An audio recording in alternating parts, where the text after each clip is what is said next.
almost came. Several of the British-looking thugs emerged from the nearby island. Okay, got this, bro. Come on, bro. Got this.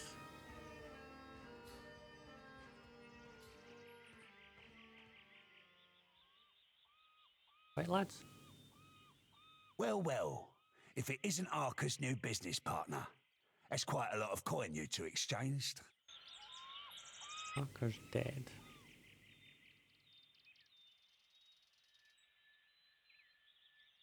What's it to you? We are not business partners. Don't bother lying. Several of my men saw you at the King's coffin. Looks like Arca's hiring new muscle and coming out of retirement. And I can't be having that now, can I? Think I'll send him your head. As a reminder to stick to selling grog and flea-infested beds. Come at me, bro.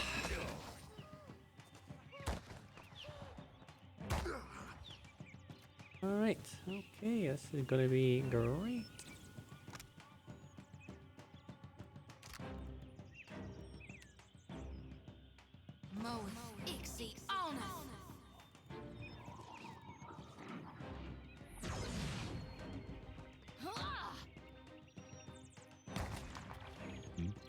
Got it. Just like that.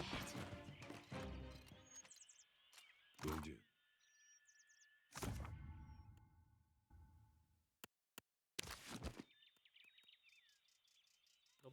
No. If it's a drink you're wanting, I got enough grog. What are you having? I'll pour you a double. Pietro sent me to you. Ah, I guess the last concoction I made for him didn't do the trick then. Almost. Poor bastard. There's one last tincture recipe I know that won't kill him, probably. It's called Andra's Bile, but I don't have all the ingredients in stock. You'll need a rotten hagfish, an unripened palm stone, and a vial of fire kelp extract. Have him mix it all with a half tankard of grog, and well, hope for the best. Where can I find the ingredients? Check the barrels around Lifter's Refuse for the rotten hagfish. You might be able to find unripened palm stone for sale somewhere in Radiant Court. Unripened palm stone. Arca in the King's coffin usually keeps some fire kelp extract on hand for special purposes. Be careful when dealing with that one. Okay, so hack off a file kelp. And The goal is to make him vomit, remember? A rotting hagfish produces a special oil once it reaches a certain level of decay. Why didn't you try Andra's Bile earlier? I did tell you the list of ingredients, eh? He'll have stuff dribbling out of both ends for a week. Maybe two if he's really unlucky. Lovely. So fish. We don't have the If fish. it's a drink you want, what are you having? I have in Radiant Court, right? Gods, lad. I could live forever and never be tiring of these islands. Eora, the beaches of Oreo Kowiki, the sands of Poko Kahara. Oh, the lads walking A in beaches. land after my own The land. lasses with sand on their asses. Eora, them as well. A repeat customer. What can I stock you up with today? Do you have any unripened palm stones? Of course I do. But they're no good to eat when they're not ripe. Will make you sick so long as they're purple, aye. She strokes her tongue. Tell you what, though. I'll still sell you what I got. Just don't eat them till they're brown.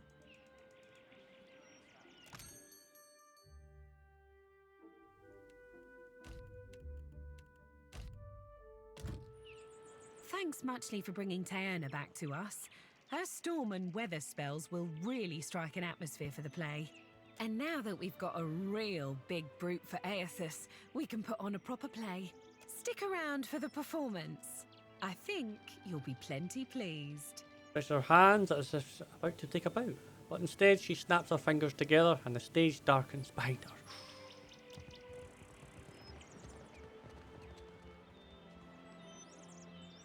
Ladies and gentle pirates, and Guy's green, rapscallions he's not too, blue. You are in for the truest of mental treats. Without further ado, I present the Green Menace. Let us begin with our valiant new blood crews. the lusty rudder. I just noticed they got a boat on his head. Folly. 2 ships adrift at sea for weeks and weeks on a venture most daring, in search of the uncharted islands. Uncharted Islands? Woe and torture. Oh, Months torture. at sea with no Torture treasure to it is. show for it. You sure these uncharted islands exist, Captain? We ain't seen land for days. Were they easy to find, they'd be called the Chartered Islands, wouldn't they? If you're thinking to mutiny. Land ho! Land ho! Got a lumpy looking island coming on the horizon. That's no island. That be the Green Menace. We are doomed for sure. You're doomed for sure. Souls and gold and glory, you will give these to me. For I am a god among gods, and a true menace upon the seas. Souls and gold and glory. Blame the dawn stars, for they have summoned me. And now I must feed. This will be the end for us, it will. Oh, Andra, take me now.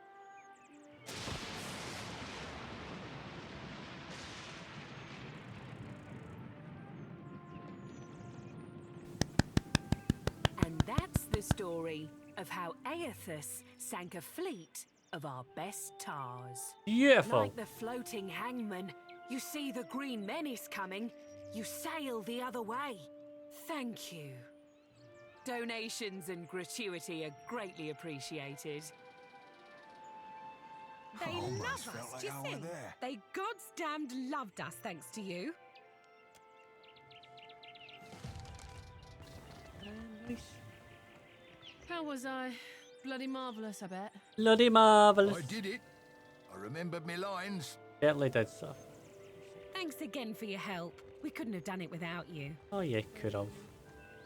I need kelp. What can I do for you? I ran the old friend of yours, Edmund the Fox. No friend of mine. Let me guess. He claimed I recruited you and that I'm coming out of retirement. Yes, I don't he know did. why no one ever believes me when I tell him that I've put that life behind me. Especially since I tend to kill him after. Hey. In any case, I suspect old weasel-faced Eamon didn't survive his encounter with you. Did not. Bastard never did know when to back down. Got any fire kelp, mate? Sure do. And at a generously discounted price too. 250 pounds. Be careful you don't get any of it in your eyes. Burns like a mother. Oh, burns like you wouldn't. Motherfucker. No, that's fine. You can Wouldn't see wish it. that sting on Motherfucker. anybody. Not even my worst enemy. Actually, yeah. Yeah, I would. I would. He chuckles deeply to himself that he hands you the fire, oh man. Yeah, yeah, yeah, yeah, yeah. What? Yeah, yeah, yeah. Damn my gut. Just kill me now. In pastry, upper lips, beaded with sweat, the sailor sways and moans. Lost my god's damn soul in stupidity. Andra, save me now. Well, this should work, my friend. Hands trembling, Beato hastily mixes the contents in a wooden mug half filled with water. With a final nervous swallow, he lifts the mug to his lips and down the concoction. After several moments, nothing happens, and then he shakes his head, expressing grim. Oh.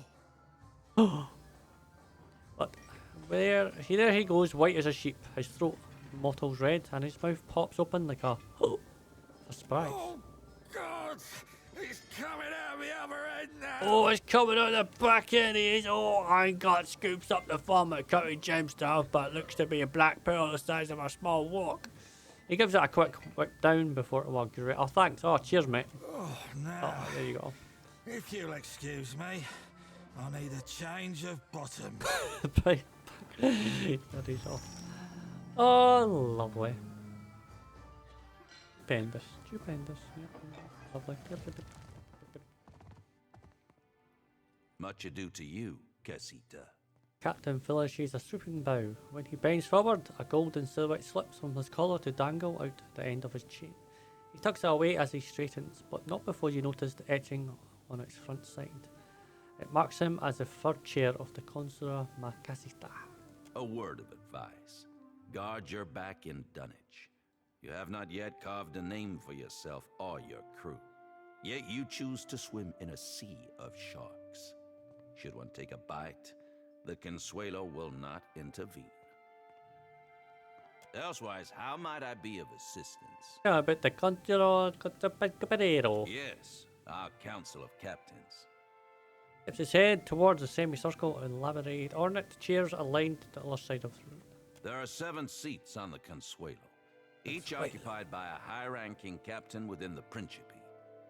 Seat holders convene to vote on a variety of issues concerning the Principe's well-being. To claim a seat, a captain must have substantial backing and sufficient power both politically and physically. Ferrante, the last Marcheso, holds the highest ranking seat because the most ships in our entire fleet have pledged loyalty to his flag. As you can guess, the Sea Wolf, Aldis, commands the second most numerous fleet of ships. As such, she is the second chair and I am the third. He rolls his head on his neck as if to work out a stiff muscle. Perhaps you would like to attend the proceedings when the Consuelo next convenes. You have my ear, Casita. Of what do you wish to discuss? Captain arches a I met Ferrante decades ago. Many years I sailed as his first mate before building my own humble fleet. With an affected shrug, he sweeps a hand to indicate the room. When in the Principe, do as the Valians do. Unless, of course, you have no care for tradition or the continued sustainability of our way of life, like some filthy new blood. There's some place I should avoid. You may have noticed a divide between old blood and the new, by which I mean those who descended from or otherwise hold old Valia in grand esteem, and the varied and often uncouth recruits we have since brought into the fold. I assure you the latter was supremely by necessity, though perhaps I'm ill-equipped to throw stones. As a casita of some repute, you will be most welcome in the king's coffin. But you should watch yourself throughout the Radiant Court. Oh, what? Nothing wrong with the Radiant Court. They were lovely people. Ah, Watcher. Good. You have arrived. Then jutted upward, he grants you a winsome smile. His left cheek dimples as the smile spreads to show teeth. Ahoy there yourself, Captain. What do I be but a pretty bit of man meat to dangle from a wrist? As easily forgotten as set aside. Arms akimbo and head askew. Servant smirks. Ferrante rubs his thumb over his golden silhouette. Violent thoughts gliding over his face like dark clouds. Then he smiles, but it's a vicious expression more than a pleasant one. A little seabird informs me that you have dealt with our mutual problem, the scoundrel Benuet. Well, yes and no. I slapped him about, but I didn't kill him. His eye glint and with a fierce grin cuts across his face, and his lone dimple deepens. I must admit, I did not expect you to leave him alive, but I think it a shrewd decision. Whatever understanding you've come to, I do believe could prove advantageous for us in the future. Gelarde, for this you have my grandest commendation. That he did. He strokes his fingers down the line of his jaw, eyes downcast in thoughts. Even though you left him alive, I am sure his pride received a long overdue beating. And as promised, I have prepared for you a fine prize.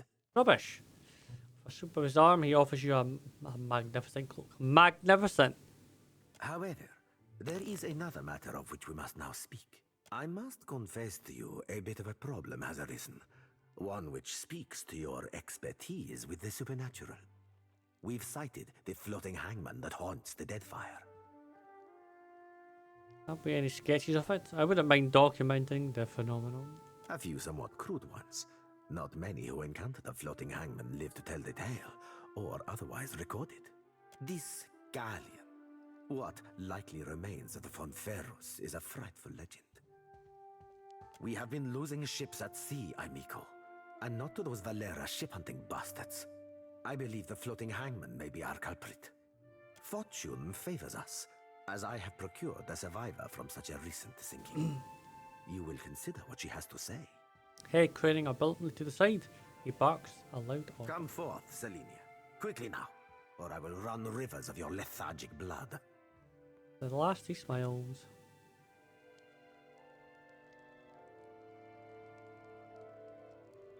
Sun blistered and raw-boned, the pirate regards you both a discerning glare. She tongues a chapped bottom lip, but keeps quiet. Well, spit it out, Selenia, and try not to embarrass me before our guest. Of course, Captain. Hit my head pretty hard near the end, but I spit the tail as best as I can. Remember her. Pirate touches a spot at the base of her skull and winces. She glances off to the side, eyes black and full of hurt. Sighs and rubs tiredly between his brows. Go on, gent. I'm ready as I'm like to get me. I'll try and not press you to remember more than we absolutely need. What happened to you? Saw my old crew slaughtered me, my best mates, and even the few I hated. They weren't but blood and meat in the end. It branded the back of my eyes that moment. High seas, nothing but blue all around. Then, mist so thick you could taste it. Ships sailed from within. Out of nowhere was a hunt, not for loot, but for bodies. The ship, it looked... Looks at her hip, and there's nothing there. Fingers fumbling at the air, she bares her teeth. Rotted. The crew, they were all undead. Couldn't stop them from boarding. Couldn't kill them. Couldn't even fight them in the end. Tell me about them, the undead. They were dreadful. Some were clothed, like maybe they'd only recently died. Others weren't more than moving bones. One was different. Her presence was overwhelming. Heavy. Flames burned in the place of her eyes. The crew shambled hard to do her bidding, even the ones who seemed hardly aware. Figured she was the captain, me. He shrugs, gaze going far away. There is a flag the floating hangman flies. A flag that once heralded the ThomFnG of Old Valia. It belonged to a Darkotsi paladin of some legend, one Lucia Rivan. But Selenia's knowledge is limited in this regard. Let us instead ask her of a subject she may know. You're taken by surprise on the open sea. Me and my crew were adept. Alert. Always. No. Weren't no one gonna get the jump on us. Was some magic foul. Just sudden like, the winds died, the waters fell flat and the air got heavy. They turned sky and the sea both against us. Then this thick fog roiled up at midday. Without a sound, the Spectre ship Lays her hand in the air. skimmed right out. It was too late. We couldn't outsail it. When did this happen? She was a hand through her short hair, scowled. Dunno me. Drifted for days, maybe longer. Kept winking in and out after I ran out of drink. One of mine found her no more than a week ago. Malnourished, dehydrated. The poor girl was scarcely able to speak.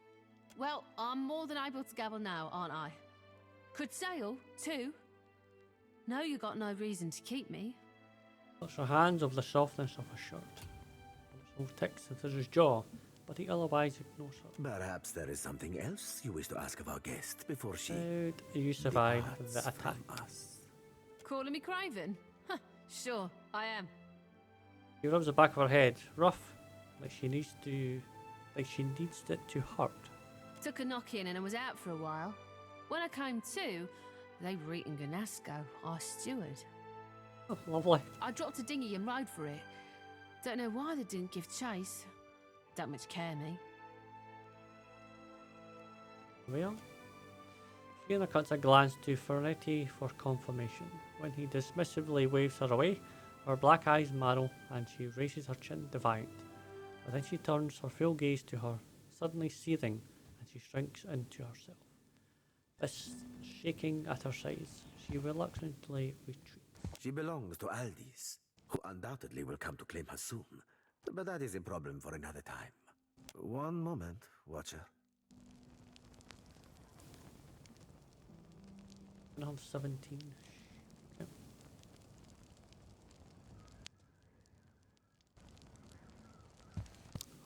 Oh, yeah. Dare and be damned, Captain, as I believe you told Selena. Spit it out.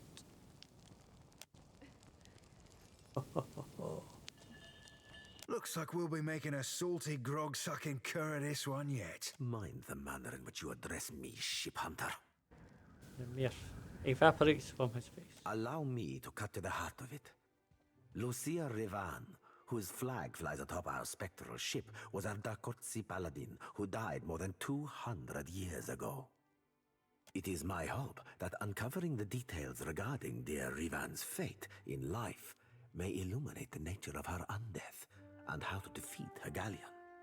Unfortunately, the only soul who could possibly shine more light on our situation lies buried deep within Neketaka.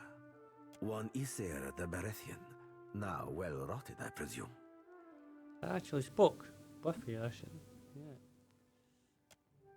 Where's Meaning what by that last? You were able to read his soul, despite how much time has passed?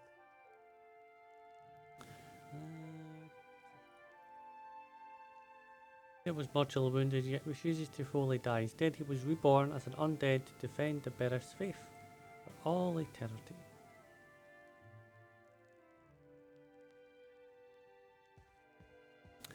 He's become a Death Guard. We exchanged words. A Death Guard? How fascinating. And terrible. I must of course presume that you've unearthed a promising lead for us. Perhaps you were able to learn about Rivan's whereabouts, of where her spectral ship oft anchors? He tracked Riven after she had become a Death Guard. They fought near the Isle of Dusk. Captain strokes his chin, his gaze contemplative. I can summon to mind no island with such name. Likely it hides now behind another. I will charge my best chroniclers to track our isle through the centuries. I believe you're becoming an invaluable asset to the Principe, and I deeply value each of my assets. You must accept this token of my immense appreciation. Fenric clears his throat, then he tugs on the frilled cuff of his sleeves. His posture more rigid than usual. A matter of a rather delicate nature has arisen. One which I believe could benefit from your, let us say, expertise. A favor that necessitates a great deal of discretion. See to this for me, and I will weight you with a considerable amount of coin. And what would it be doing? My associate conducts dealings with a group of traders of a sort. The traders are having a bit of trouble with their newest stock. And who's this associate? A wealthy and influential man. What more do you need to know? Why the need for such discretion? It involves something of a sensitive topic among the Principi. I'll explain further once I can trust you're fully committed. First, swear it. I have your word on pain of death, amico. Buono. Then you're to head to Crookspur Island, where you'll meet with Master Kua. He runs the biggest slavers' port in the Deadfire. However, they've run afoul of the locals. So now, their trade routes are under constant ambush. Fetchio takes the edge of your thoughts, as if you were peering over the edge of the world. This is the way it works with slavers. Excellent goddamned question, Cap. Owen's bald fish shakes at his side. No, it is my associate who does that dealing. And you with a pointed look. My opinion on the trade is of little matter. It is legal, unlike many of our own activities. Since when be the fucking laws of Kith of any goddamn concern of the likes of us? I'll handle it. I'll say I'll handle it, but I'll see if I can wiggle out of it. Flogging fuck. nostrils flaring above a crippled lip and crooked teeth. Ice cold silver of loathing and betrayal slides beneath your ribs into the space between your lungs. Severin turns away, and the feeling fades. Gellarde, I knew I could count on you. Here, I'll mark Crookspur on your charts. When you get there, speak with Master Kua. Tell him I've sent you, and he'll fill you in on what he needs. So I'm going to Nikitaka again. You've received an important missive from Captain. Here you got a deal, another one really. Going on with Furniture to muck around in the mess that is Crookspur Island. Before you go sailing to do that cockroach bidding, come and have a chat with me, will you? Proposition which I think you might find wickedly exciting.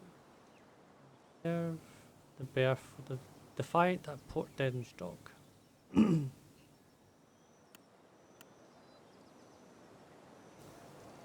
If I what happens if I destroy the layout? There must be something, because it says that quite a lot.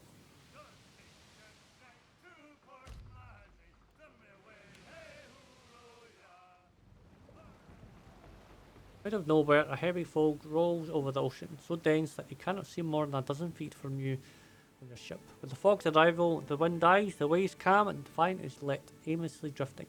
The only sounds those of the hull groaning, as if the dread of what's to come. Eerie green lights pierce through the fog as the silhouette of a massive galleon approaches. Black sails through tattered and rotting, catching an otherworldly wind, slicing the ship forward at a rapid pace. Captain, the skeleton outfitted in tarnished armour with glowering eyes, surveys you for a quarter-deck of the decaying galleon. She wraps two fleshless fingers against her chest before pointing right at you. What the goddess of death has marked, I will leave untouched. She nods solemnly once. Then, with a tilt of her skull, steers the ship away. As the floating handman turns, several undead sailors shamble across the deck, hungry for a look at your crew. They scratch at the chip and rotted railings, heads rolling on their exposed spines. It disappears back into the fog. A few minutes pass before the fog fully dissipates and the winds pick back up. Rustling your sails, the sea is clear, empty. The other ship is nowhere to be found.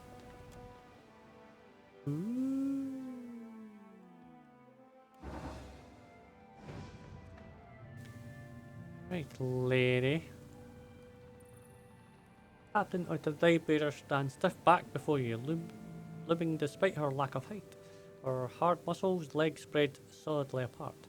As she displays thick, calloused hands over her hips, she regards you with a heavy gaze, her chin tipped high. And who, or what, do we have here? Stubby fingers grind impatiently toward the flintlock tucked into her belt. She drums her fingers on the flintlock, and she considers Tekehu. We're all stocked up on silverfin, but this fish is a unique catch. And I can bite deeper than you might imagine. Oh yes, he narrows eyes at her. Are you the one responsible for tricking the water shapers into serving your petty errands? Something about the aggression in her tone causes her mouth to split in a crooked smile. Mad Morena turns her gaze back to you. Well, I see it. You've got two options.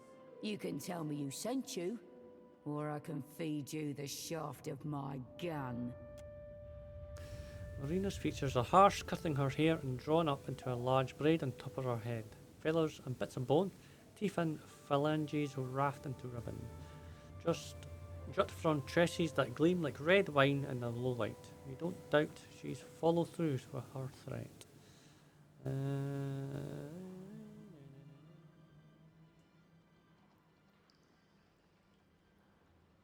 Come to assist you as a favour to Captain Elise. She always has the most lovely and interesting sorts vying for her attention. Suppose me and you ain't so different in that regard. Morena grins ruthlessly. Say I happen to have a fella wanting for a full shipment of crude luminous ardra, but I have no ardra to sell. Loot me no less than 3 crates, and I'll be, let's say, better inclined to do you a favour. If you're a particularly daring sort, you might snatch it from under their noses. Them Valian trading princocks have a stockpile of it in their mill in Queen's Berth. Otherwise, you could raid them in shallow waters as they ship it in. I'll think about it. Otherwise, you could raid their spells. We could let a master dark. Well, regale me. Sorry? Of course, he's my landlubbery contact in the gullet. Once he was a master sailmaker. Lots of Principe crews vied for him, but he lost his footing in the rigging one day. It's a mistake sailors make only once. He shattered both legs.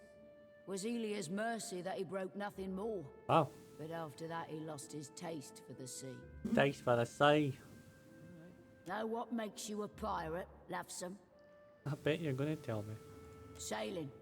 It's sailing what makes you a right pirate. Sure, plundering too, but leave the seas and you leave the Principe. Ferrante would disagree with you. Aye, but Aldi's wouldn't. And she's the only other captain what matters to me. You don't see me flying Ferrante's flag now, do you? My loyalty lies with the new blood, the future, and the strength of the Principe. I invite you to hand it over swiftly, then. Why did I pick it up? Didn't remember picking it up. Ah, what lovelies. Aye, fine work you've done. Work I won't be likely to forget. Give her 4 crates. Whoa, whoa, whoa. She only wanted 3. And neither will Captain Aldi's. Best believe I'll be sending her a missive to sing of your praises.